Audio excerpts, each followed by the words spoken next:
Well,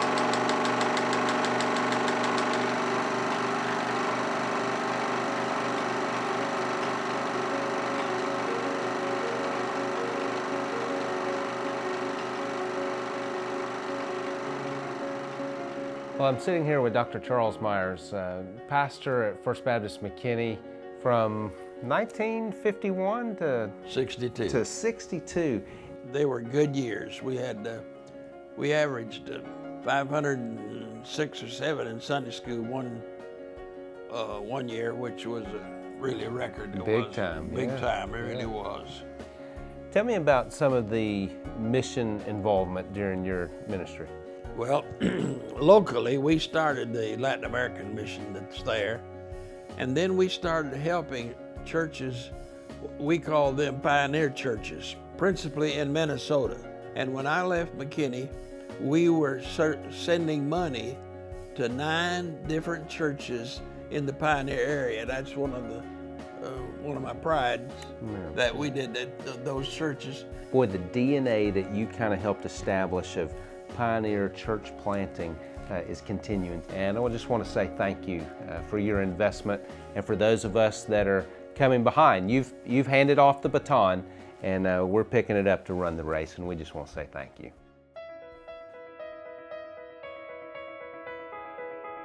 I'm here with Bailey Stone, and Bailey, thank you for being with us today. I'm honored. So grateful. You were pastor here at First Baptist from when, 1962? 62 to 69. 62 back in the dark ages, with 12,000 people in the whole area. That's awesome. What were some of your favorite memories? Well, the one thing I think they taught me how to be a pastor. I hadn't pastored but 5 years. The people were so warm and gracious. We tried to pastor, we tried to knock on doors, to share Christ. Because you attend here every few months or so, what do you see as the future of this church?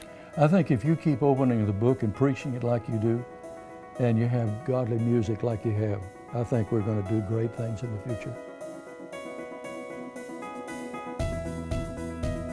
With Dr. Mack, the pastor at First Baptist, when, 1969 to? 1969 to 1979.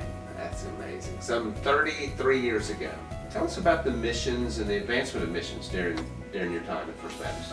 I inherited from Charlie Myers and Bailey Stone a considerable involvement in missions in Minnesota, Wisconsin, Minnesota. One of the good memories of McKinney First Baptist Church is their involvement in missions beyond the city.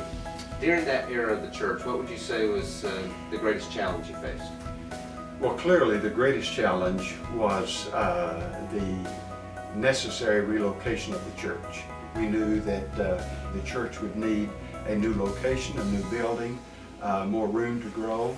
Well, and on behalf of our church, we would all want to say thank you for your leadership, because we're now building on what you started and the legacy and that transition, and continuing to expand our campus even today as we're talking about our own roadmap to 2020.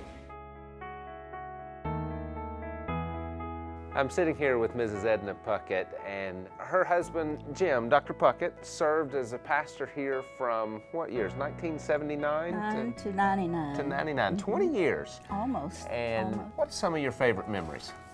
The Family Life Center and the Worship Center were 2 things I remember, and when I think back, I think it's only by the unending grace of God that those things got done. We really needed the Family Life Center for educational space. So you built that first? Yes. And then the Worship Center later? Yes. It turned out to be a blessing. Had we built the Worship Center sooner, it would have been built much smaller. So the Lord took care of it. You've been a part of this church some 30+ years, and now we look over ahead to the next decade. What would be some words of wisdom you'd share with us? You have to kind of look back before you can look forward. Yeah. The Lord has had His hand on this church. Amen. Amen. And so I can't see anything but more of that in the future. Hey, with Dr. Jeff Warren, pastor of First McKinney from 1999 to 2010. God used you in your leadership in amazing ways. The church grew exponentially, providing for needs of families. You helped lead the church to shift missionally. Kind of speak to some of that. The biggest, yes, accomplishment of the Spirit among us was that missional shift. The church said, we're going to be an externally focused church, no longer here for us alone. Yeah. We're going to do what it takes to take the gospel to the nations. And that was an amazing time. So we're at our 140-year mark as a church. What would you say as we look to our future? Man, so many ways. I'd say stay the course in terms of that missional trajectory, that it's all about the mission of Jesus. We've joined him in the great co-mission. And I'd say this, Richard, if you weren't right here, I'd say follow the leader. God calls out leaders to lead. It's how he's always structured his church. That's what, when we look at the history of the church, God has always brought the right leader at the right time. And he did that with Dr. Puckett before me. Absolutely, yeah. And he's done it with you. First Baptist Church McKinney is a unique church. We're not a status quo church. God has blessed us, and to those whom he blesses, he expects much of. And so it's time for us to rise to the challenge, because lost people matter to God. And the time is now. And it's time for us to pray and to give and to go and to transform your world, because there is no plan B. In essence, Jesus said, you'll be my witnesses.